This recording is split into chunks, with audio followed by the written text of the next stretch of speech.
शुक्लाम्बरधरम् विष्णुम् शशिवर्णम् चतुर्भुजम् प्रसन्नवदनम् ध्यायेत् सर्वविघ्नोपशान्तये। गुरुर्ब्रह्मा गुरुर्विष्णुः गुरुर्देवो महेश्वरः गुरुः साक्षात् परम् ब्रह्मा तस्मै श्रीगुरवे नमः।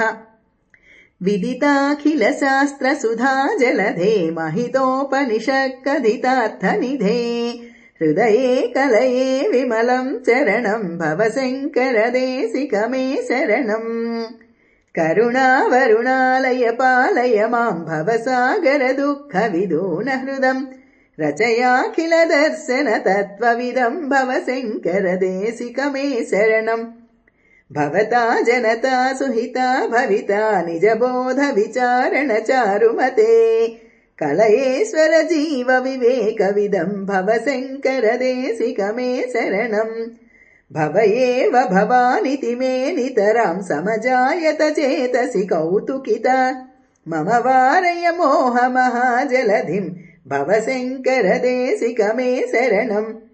सुकृते धिकृते बहुधा भवतो भविता समदर्शन लालसता अतिदीनमिमम् परिपालय माम् भवशङ्करदेशिकमे शरणम्।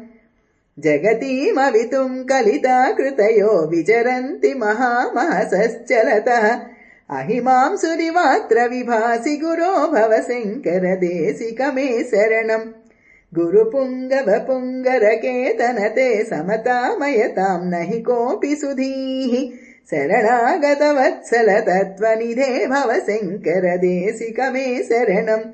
विदितानमयी विशदैककला न च किञ्चन काञ्चनमस्ति गुरो धृतमेव विधेहि कृपाम् सहजाम् भवशङ्करदेशिकमे शरणम्।